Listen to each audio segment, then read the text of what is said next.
5 continentes na Rádio Observador. É por aqui que todas as semanas viajamos pelo mundo e fazemos a análise à geopolítica internacional, sempre com o historiador Bruno Cardoso Reis. Bem-vindo, Bruno, mais uma vez. Bem-vindo, Bruno.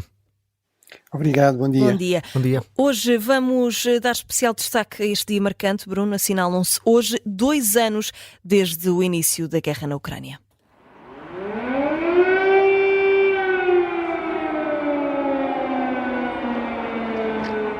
Foi a 24 de fevereiro de 2022 que começou a invasão russa e o dia-a-dia dos ucranianos ficou diferente. Bruno, que balanço é que podemos fazer deste conflito passados estes 2 anos? Bem, temos de fazer um balanço desde logo brutal, não é? Em termos de mortes e feridos graves, chamadas baixas. Estamos a falar de estimativas de 190 mil ucranianos, provavelmente 300 mil russos, embora com muito mais mortos do lado russo, em termos de soldados, do que ucranianos. Dezenas de milhares de civis mortos também. Estamos a falar também de 6 milhões de refugiados, 3 milhões de deslocados internos ao nível da Ucrânia, ou seja, de um processo basicamente de limpeza étnica. Isso é bastante evidente e potencialmente com algumas dimensões de genocídio, nomeadamente na questão, por exemplo, do rapto das crianças que depois são entregues a famílias russas, no fundo para garantir a perda da sua identidade, e que no fundo passam a concretizar aquele sonho de Putin de que a Ucrânia não existe e que na verdade é parte da Rússia. Estamos a falar também de um feito notável da parte da Ucrânia. A Ucrânia, é preciso recordar, em termos de equipamento militar, nas suas várias dimensões de base, desde aviões de combate, carros de combate, etc., tinha uma desvantagem, por regra, de 10-1 ou ainda maior em relação à Rússia no início desta guerra. Apesar disso, conseguiu recuperar metade, basicamente, do território que perdeu inicialmente e, portanto, em termos estratégicos, ainda é cedo para dizer, o conflito continua a decorrer. Eu diria que, para já, a Ucrânia tem uma certa vantagem, ou seja, dos grandes objetivos. A Ucrânia conseguiu o que nunca tinha conseguido antes, que é ser aceito como país candidato para a União Europeia, ter, inclusive, iniciado o processo de negociações e ter tido também declarações que nunca tinham sido feitas nestes termos de que será no futuro membro da NATO. E, sobretudo, conseguiu fazer aqui uma prova de vida decisiva, conseguiu realmente mostrar que é um país que quer ser independente, consegue resistir mesmo a uma invasão militar em grande escala.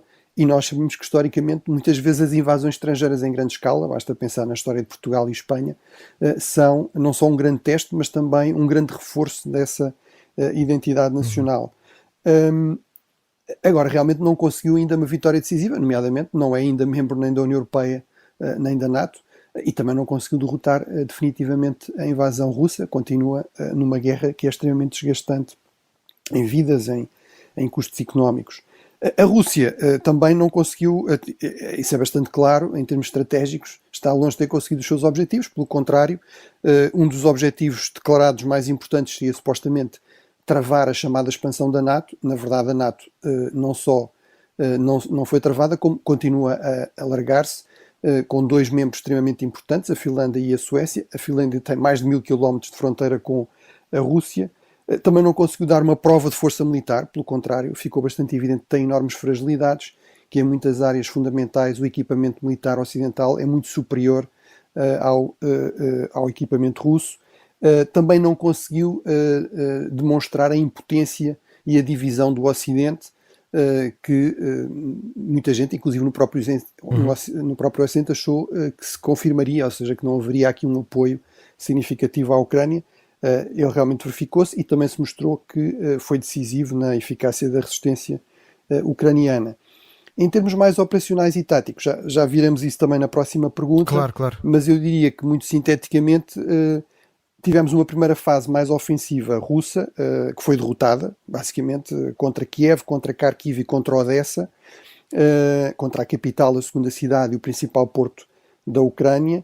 Depois tivemos uma fase de contraofensiva ucraniana bem sucedida, que permitiu libertar a segunda cidade da Ucrânia, Kharkiv, que fica mesmo junto à fronteira da Rússia, que permitiu também libertar a pressão sobre Odessa e recuperar Kherson, o que é fundamental, no fundo, para desencravar em termos estratégicos a Ucrânia, ou seja, dar-lhe acesso ao mar, que é uma coisa que é fundamental para um país que queira ser realmente independente. Agora estamos numa fase essencialmente defensiva, de guerra de trincheiras, com ofensivas que, dos dois lados, têm enormes custos e alcançam resultados bastante limitados. O que é que segue? Bem, isso não sabemos, porque os conflitos, as guerras são, por definição, o reino da contingência, da incerteza. Eu diria, em todo caso, que, quer de um lado, quer do outro, não há uma teoria fácil da vitória militar. Isso implicaria grande mudança em termos de meios, de capacidades. Eu diria que, apesar de tudo isso, é mais realista do lado da Ucrânia se houver mais apoio ocidental e menos linhas vermelhas. Mas também não há uma teoria da paz negociada muito realista. É evidente que Putin não é credível em termos dos compromissos que assume, nomeadamente com a Ucrânia. É evidente que ele não aceita a existência de uma Ucrânia independente e é evidente também que, pelo menos para já, a Ucrânia não aceita tornar-se um Estado satélite da Rússia. Bruno, olhando para o terreno em si, o destaque continua a ser a queda de Avdiivka para a Rússia, mas Zelensky alega também que a Ucrânia está a somar vitórias no Mar Negro. Qual é que é a importância destes avanços de parte a parte? Bem, como eu disse, a importância é relativamente limitada. Eu diria que, apesar de tudo, é maior na dimensão aérea e naval, onde a Ucrânia parece estar a ter alguma vantagem, sobretudo em relação à questão do controle do Mar Vermelho e da libertação da pressão sobre os portos ucranianos. Recordo, por exemplo, se deixou de falar da questão dos cereais e do acordo dos cereais. A Ucrânia conseguiu realmente consolidar a exportação de cereais e, portanto, no fundo, reabrir os seus portos com base nesta pressão sobre a frota do Mar Negro, no afundamento de vários navios, no abate também de aviões. Só na última semana foram 8, ainda ontem aparentemente mais um A-50, que é dos aviões mais caros e mais importantes da frota russa, custa mais de 300 milhões de dólares, é um avião fundamental em termos de detecção de centenas de alvos, de comando aéreo. A Rússia só tem 8, a Ucrânia já conseguiu eliminar 3, 2 foram abatidos e um terceiro foi sabotado na Bielorrússia. Obviamente a Avdiivka é uma boa notícia para a Rússia, mas não levou a um colapso da frente ucraniana, não levou a uma grande ruptura que permitisse depois uma contraofensiva russa que resultasse em avanços significativos no território ucraniano. Portanto, eu diria, na guerra terrestre, alguma vantagem ligeira para a Rússia, mais dificuldades para a Ucrânia, aparentemente mais vantagem para a Ucrânia nesta guerra, digamos, aeronaval, que me parece, apesar de tudo, um pouco mais importante. E Bruno, vamos à guerra no Médio Oriente. Mais uma vez falhou uma resolução que obrigava Israel a um cessar-fogo no Conselho de Segurança, isto numa altura em que os Houthis prometem até intensificar os ataques no Mar Vermelho. Sim, no fundo ilustra bem a situação de um certo impasse, e um impasse dramático, obviamente em particular para, por um lado, os reféns israelitas, que continuam detidos, presos em condições terríveis, com suspeitas inclusive de abusos, tortura, etc., e também, obviamente, para a população civil de Gaza. É importante sublinhar que, no fundo, há aqui uma estratégia diplomática relativamente clara do que eu diria que é, digamos, o eixo autocrático, Rússia e os seus aliados, no sentido de criar embaraço aos Estados Unidos no Conselho de Segurança, portanto, sistematicamente apresentando resoluções que se sabe que os Estados Unidos vão vetar. Os Estados Unidos procuram passar a mensagem, e desta vez até o fizeram, diria eu, de uma forma mais eficaz, no sentido em que apresentaram um texto de uma resolução alternativa, continuam a dizer que estariam dispostos a votar favoravelmente uma resolução equilibrada, que realmente, entre outras coisas, apelasse ou impusesse até um cessar-fogo temporário, mas obrigando à libertação dos reféns, também como condição para esse cessar-fogo, e fazendo uma menção aos ataques ao massacre do 7 de outubro, ou seja, aquilo que começou a guerra, aquilo que levou a Israel a atacar Gaza, e que são ataques realmente de uma violência extrema e que ainda não foram condenados no contexto das Nações Unidas. Em relação aos Houthis, realmente confirma-se, enfim, aquilo que temos aqui referido, que neste momento são a maior ameaça não só à segurança regional, mas inclusive à segurança económica global, até à segurança ambiental. Sabemos hoje que estão a provocar uma catástrofe ecológica no Mar Vermelho. Estou curioso para ver se a Climaxic vai fazer manifestações contra, digamos, os ataques dos Houthis. Se não fizer, provavelmente fica claro que tem pouco a ver com a ecologia e tem mais a ver com outras ideologias, mas sobretudo está a provocar também um desastre humanitário, em particular no Sudão, que é realmente uma guerra esquecida, ao contrário de Gaza.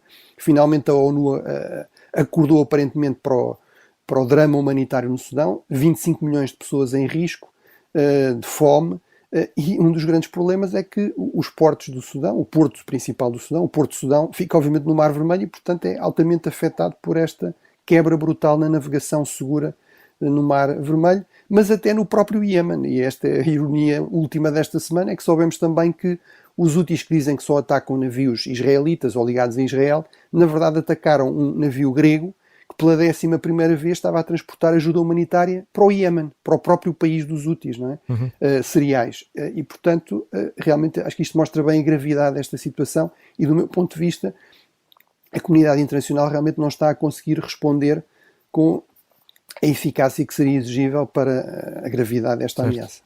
Bruno, vamos até à América Latina, isto porque o Brasil está a presidir ao G20, no Rio de Janeiro, Portugal está presente como convidado.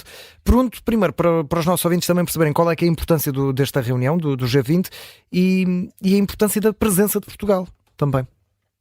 É bastante importante. Os G20 foram criados em 2008, no fundo como uma forma de responder à crise financeira, económica e financeira de 2008, procurando refletir, no fundo, um mundo mais multipolar, com mais polos de poder, com mais grandes potências, em termos económicos, pelo menos. Ou seja, no fundo, reúne as 20 maiores economias do mundo, muitos países do sul global, a China, a Rússia, a África do Sul, lá está o próprio Brasil, a Indonésia, o México, a Arábia Saudita. Portanto, são realmente de longe as economias mais importantes, representam 85%, portanto quase a totalidade da economia global. Todos os outros países representam 15%, 2/3 também da população. Mostrou alguma eficácia na coordenação económica à crise de 2008, mas tem sido muito afetada nos últimos anos, não só na gestão económica, mas noutros aspectos, porque, entretanto, alargou o seu âmbito para outras áreas. Realmente tem que conseguir respostas coordenadas aos grandes desafios globais, que é aquilo que se espera do G20, precisamente por estas crescentes divisões, por esta Segunda Guerra Fria, pelas tensões criadas pela invasão russa da Ucrânia. A Rússia, obviamente, é ela própria um país membro, agora também pela crise no Médio Oriente, pela situação em Gaza. E, portanto, realmente tem sido muito menos eficaz do que seria desejável. Em todo caso, eu acho que é importante que continue a existir, é importante que estes fóruns de diálogo continuem a existir e é importante que Portugal tenha sido convidado. O país que preside, neste caso, rotativamente, que é neste caso o Brasil, pode convidar alguns outros países ou organizações a estarem presentes. Acho que isto mostra que, enfim, e eu muitas vezes tenho sido aqui crítico de Lula, acho que, por exemplo, as declarações dele fazendo equivaler a situação em Gaza ao Holocausto são, do ponto de vista histórico, completamente inaceitáveis. Não há nenhum genocídio que seja comparável ao Holocausto, mas em todo caso, acho que do ponto de vista da relação com Portugal, é importante Portugal tentar manter boas relações com o Brasil. Historicamente sempre o procurou fazer, mesmo com regimes e governos de cores políticas muito diferentes. E acho que esse esforço tem sido feito. Lula, em relação a Portugal, até abre um pouco exceção em relação a uma certa hostilidade em relação aos países ocidentais. Parece ter grande simpatia e no fundo, procurar promover boas relações com Portugal. E realmente isto é um exemplo disso, este convite para o G20, e acho que é importante realmente que Portugal esteja presente. E em África, Bruno, vamos até a Guiné-Conakry, onde a junta militar demitiu o governo e também criticou a Rússia. Pergunto porque é que a Rússia foi por aqui chamada? Bem, infelizmente temos falado muito de golpes em África. Realmente na última década só um golpe é que não teve lugar em África, foi na Birmânia, na antiga Myanmar.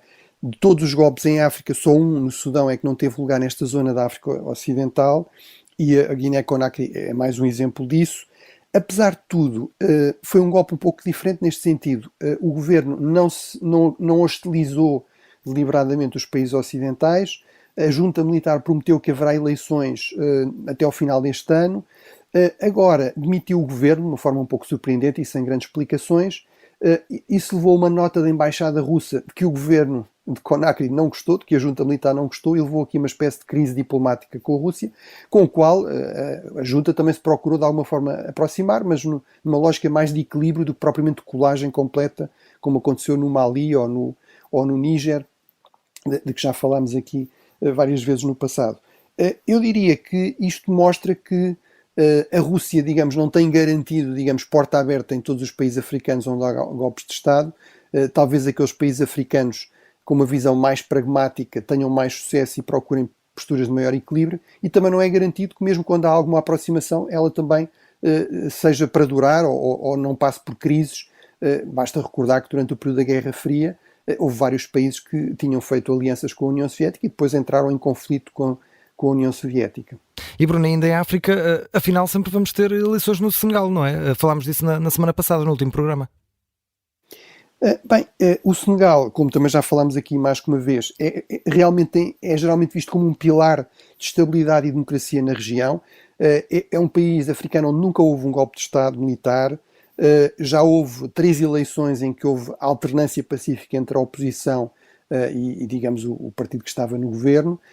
Realmente houve esta decisão surpreendente do presidente atual do Senegal, que não pode, aliás, recandidatar-se, de adiar as eleições até dezembro, sem o acordo da oposição. O Tribunal Constitucional do Senegal disse que isso não era constitucional, como era evidente, e que tinha de haver eleições a curto prazo. A boa notícia aqui é que o Presidente anunciou que realmente vai sair no início de abril, que é quando termina o seu mandato, e que até lá irá negociar com a oposição a data das eleições, e portanto esperemos que isso realmente se concretize e que não se confirme aqui o cenário, no fundo, que o Senegal se transformasse também ele próprio numa fonte de crise e de problemas e de instabilidade e eventualmente ameaça à democracia numa região onde, como eu digo, tradicionalmente é visto um pouco como uma exceção e como até um pilar de relativa estabilidade. Do ponto de vista das relações com o Ocidente e em termos da geopolítica global, o Senegal também é um parceiro importante do Ocidente, embora mantenha boas relações com a China ou com a Rússia, mas desse ponto de vista também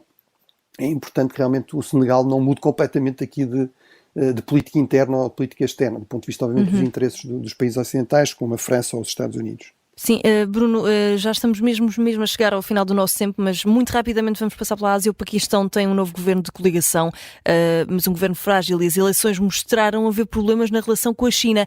Podemos esperar pouco tempo de governação?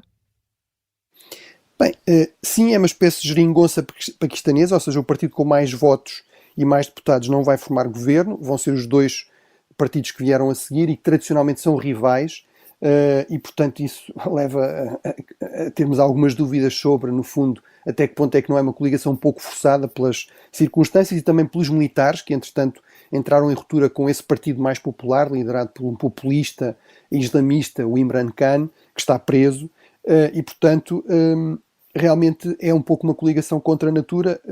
Veremos se realmente dura, o que é que consegue fazer. O Paquistão realmente precisava urgentemente ter um governo relativamente estável. Tem conflitos neste momento em todas as suas fronteiras, exceto precisamente com a China, mas tem conflitos com o Irão, que já falámos, com o Afeganistão, que estão a apoiar os talibã paquistaneses, numa ironia, digamos, do destino, quando o Paquistão apoiou durante décadas os talibãs e esperava agora, no fundo, a sua gratidão está, no fundo, a ter o inverso, está a ter um problema exatamente do tipo daquele que criou no Afeganistão, com um grupo armado extremamente perigoso e fundamentalista na sua fronteira, apoiado pelos talibãs, e também, historicamente, com a Índia desde 47. A questão aqui é que nestas eleições foram eleitos vários deputados na zona do Baluchistão, nomeadamente onde está o porto de Gaudar, que é fundamental para o chamado corredor estratégico da China para, no fundo, para chegar aqui ao mar, a partir do extremo ocidente chinês, da zona do Xinjiang. É fundamental nessa parceria. Ora, a verdade é que houve deputados que vieram levantar muitas questões sobre como é que esse projeto está a ser concretizado, custos ambientais, custos para as populações, retornos para as populações. Portanto, é, digamos, um assunto espinhoso para este próximo governo frágil vir também a resolver. Bruno, aqui o árbitro assistente levantou a placa e dá-te mais 30 segundos de compensação, vamos ver se chega, para falar muito rapidamente da segurança de Munique, que ficou muito marcada pelo pessimismo sobre o futuro. E por falar em futuro, há aqui a possibilidade de Marco Rutte, o primeiro-ministro dos Países Baixos, ser o próximo secretário-geral da NATO. Tu achas provável isso acontecer? Bem, telegraficamente, sim, realmente muito pessimismo na Conferência de Segurança de Munique, que é um grande acontecimento anual, digamos, de reflexão, sobretudo dos países do Ocidente alargado sobre questões de segurança. Recomendo que leiam um relatório que está disponível online, cujo título diz tudo, é lose-lose, ou seja, perder, e portanto um mundo em que cada vez mais as opções são todas más. Em relação ao Marco Rutte, que foi lá à Conferência de Segurança de Munique, no fundo fazer campanha informalmente para secretário-geral, tudo aponta realmente que ele será o próximo secretário-geral da NATO, até porque os Países Baixos são um país que investe muito em defesa, ainda não está nos 2%, mas está quase, mas tem um enorme orçamento militar, é um país muito rico. tem muitas capacidades militares e também se mostra muitas vezes muito hábil e muito útil aos Estados Unidos, e portanto eu diria que, tirando uma grande surpresa, sim, Mark Rutte, o antigo Primeiro-Ministro, ainda Primeiro-Ministro dos Países Baixos, será o próximo Secretário-Geral da NATO. E Bruno, infelizmente não temos mais tempo, ficamos por aqui, este 5 continentes chega ao fim. Nós voltamos para a semana, Bruno, um Isso abraço, mesmo. obrigado mais uma vez. Até para a semana, Bruno. Bom fim de semana, obrigado.